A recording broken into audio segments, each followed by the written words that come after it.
Hola, bienvenidos al curso de cálculo diferencial.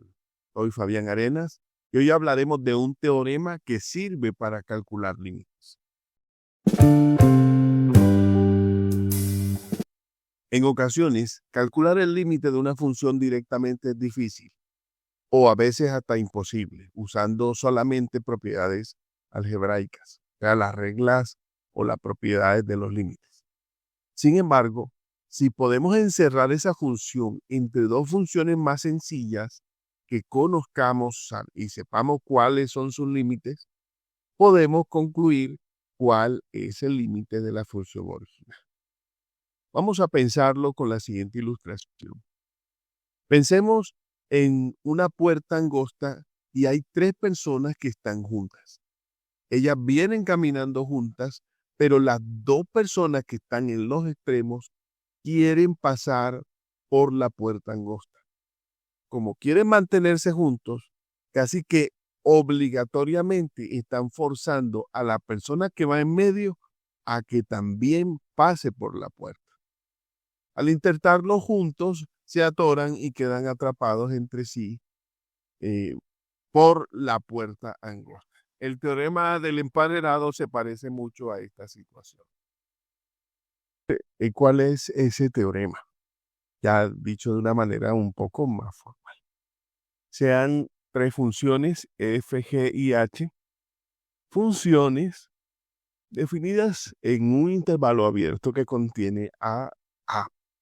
Este a es un punto de acumulación, así que vamos a aplicar límite dentro de algunos momentos. Este intervalo contiene a, excepto posiblemente a mismo. Es decir, aquí nos interesa una vecindad sin la a. Suponga que para todo x en este intervalo se cumple esta desigualdad. F siempre está entre G y H. Y ese orden se mantiene para todos los valores de X que están en ese intervalo. O sea, G de X siempre es menor que F de X y siempre es menor que H de X dentro de ese intervalo.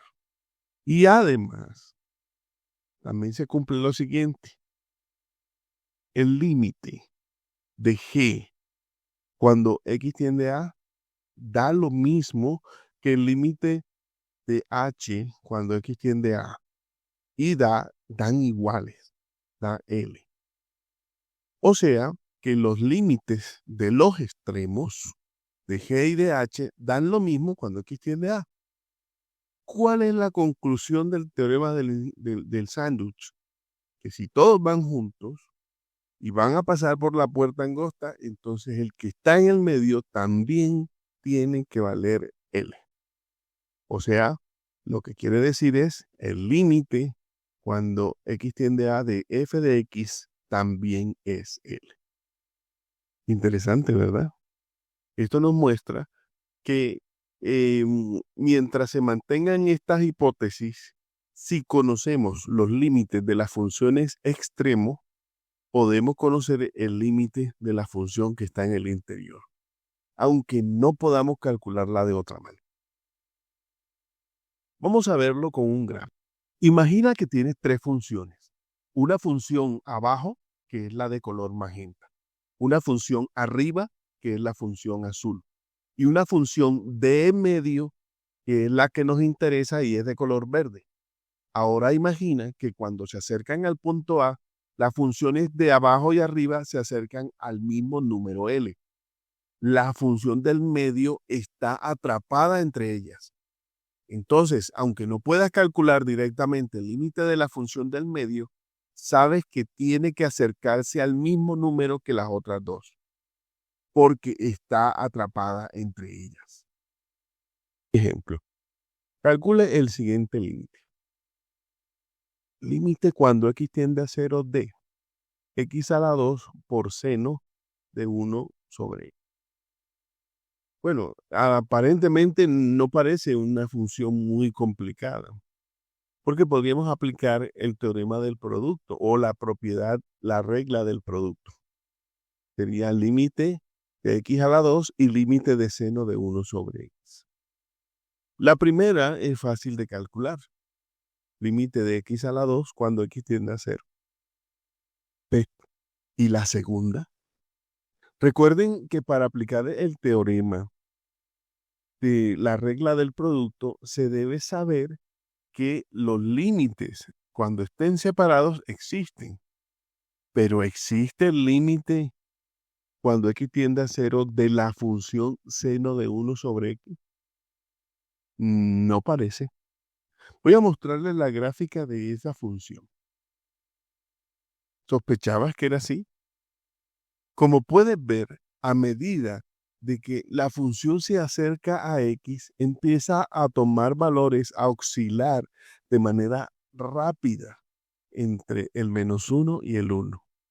Así que al hacer pequeñas variaciones en x, 1 sobre x hace grandes variaciones, el seno no se sabe qué va a dar. Y 1, -1 o cualquier número en ese intervalo. Así que ese límite, el límite de seno de x, seno de 1 sobre x, cuando x tiende a 0, no existe. Pero ¿quiere decir eso que este límite completo no existe? No, sí podemos calcularlo. Y para eso usaremos el teorema del emparedado. Veamos lo siguiente. Aquí tenemos una información que ya sabemos. Sin importar cuál sea el ángulo, la función seno se mueve entre -1 y 1. Así que podemos decir que -1 menor o igual que seno de 1 sobre x menor que 1. Por la propiedad de que el rango de la función seno es el intervalo -1, 1. Si yo multiplico todas esas desigualdades por una cantidad positiva, los símbolos de desigualdad no van a cambiar. Pero ojo, la cantidad que multiplique debe ser positiva, si no cambiaría la desigualdad. En este caso, vamos a multiplicar por x a la 2. Voy a multiplicar x a la 2 en cada uno de los miembros de esta doble desigualdad. Y los símbolos no cambian. Observen que la que está en el centro es la que nos interesa. Ahora, ya tenemos 3 funciones, una en el medio y 2 en los extremos.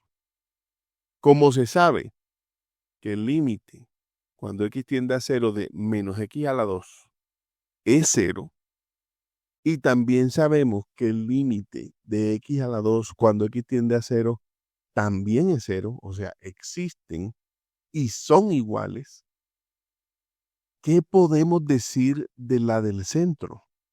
Bueno, el teorema del emparedado dice que si esto ocurre, si existen los límites de las funciones extremos y son iguales, entonces el del centro también da lo mismo. Interesante, ¿verdad? O sea que la manera de calcular límites usando el teorema del emparedado es para algunas funciones que se puedan acotar con valores extremos, con funciones extremos. Y de otra manera no es posible calcularlo.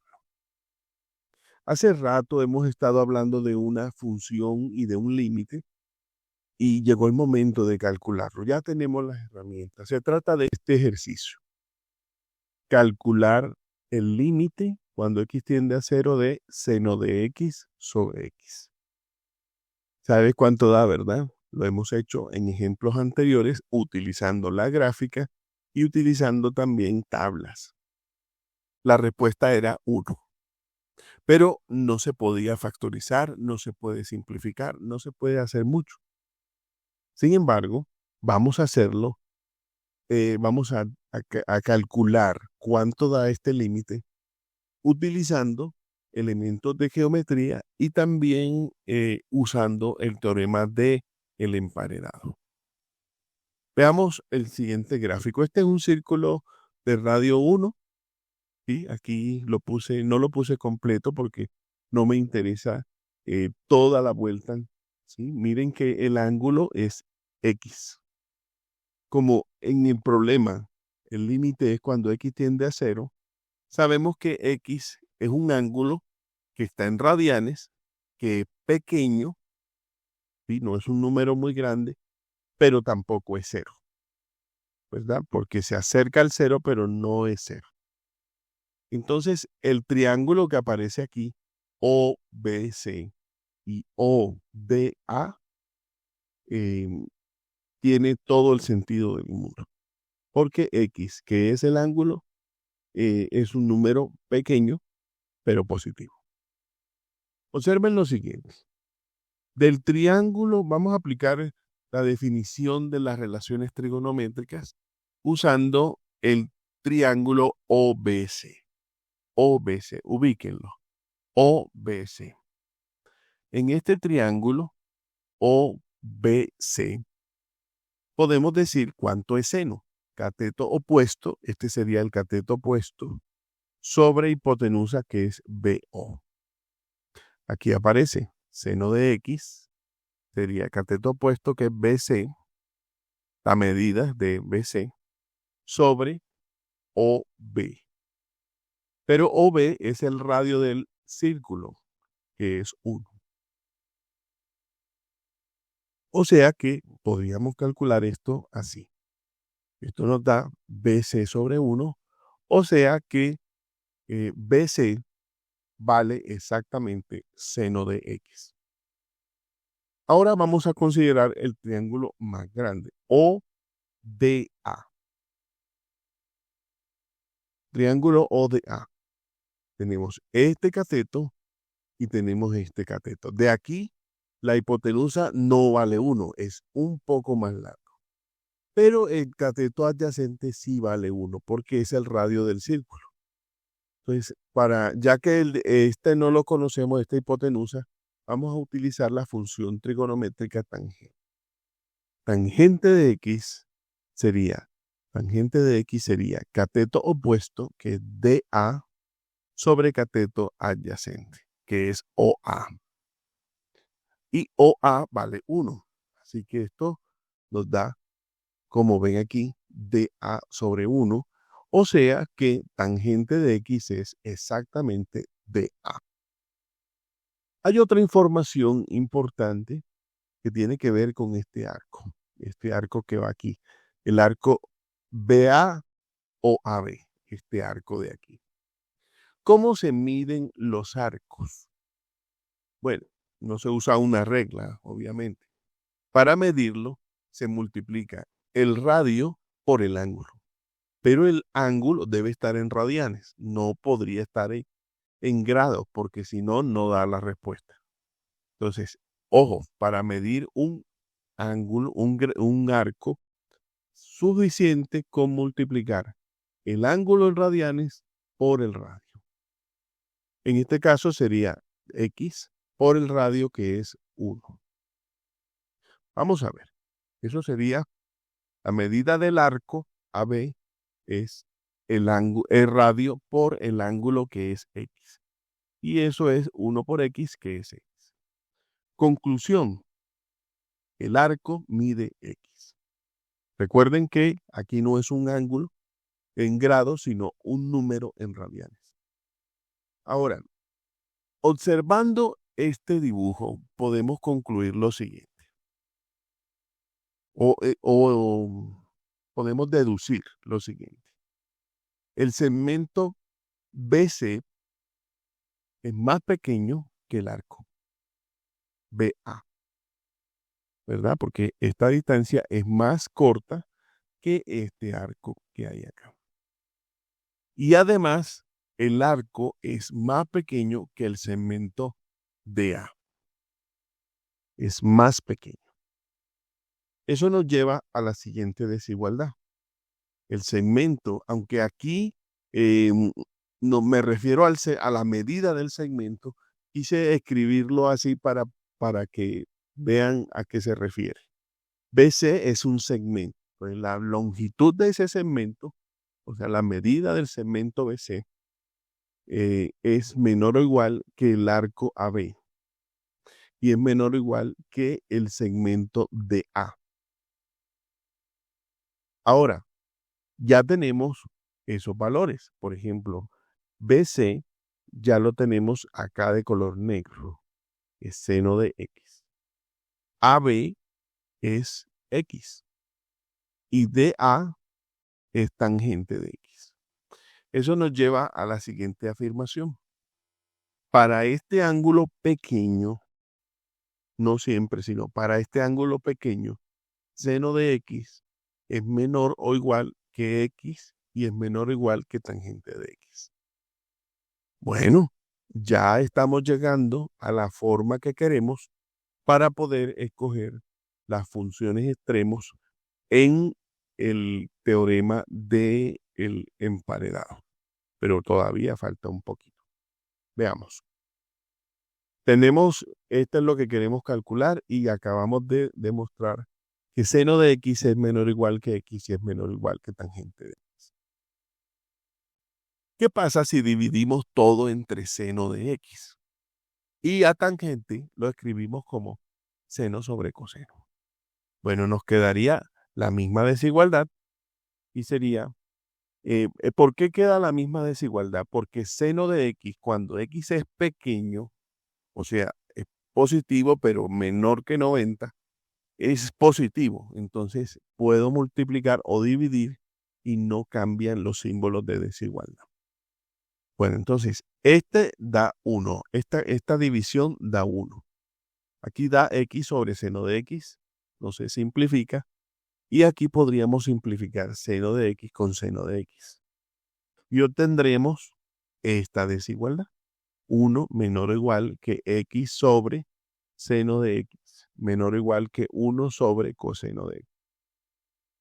Bueno, está muy parecido a lo que necesitamos, que es lo que está aquí en color púrpura, pero está invertido.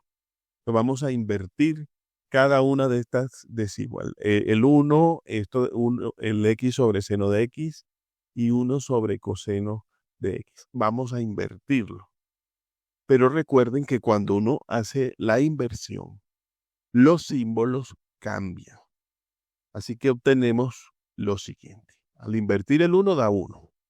Ahora queda mayor o igual que seno de X sobre X, mayor o igual que coseno de X. Ya tenemos las hipótesis necesarias para aplicar el teorema del emparedado.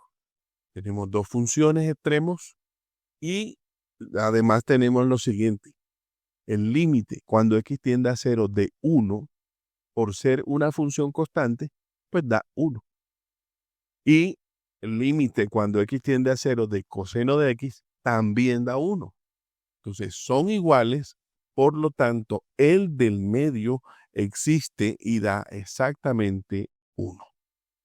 Con eso acabamos de probar que el límite cuando x tiende a 0 de seno de x sobre x es 1. Interesante, ¿verdad?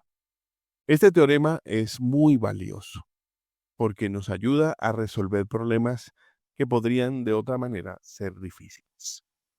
Conclusión, el teorema del emparedado es una herramienta poderosa y elegante que permite resolver límites que de otro modo serían inaccesibles con herramientas elementales. Su comprensión y uso adecuado son esenciales para el desarrollo del cálculo diferencial y sus aplicaciones. En la próxima clase veremos límites infinitos.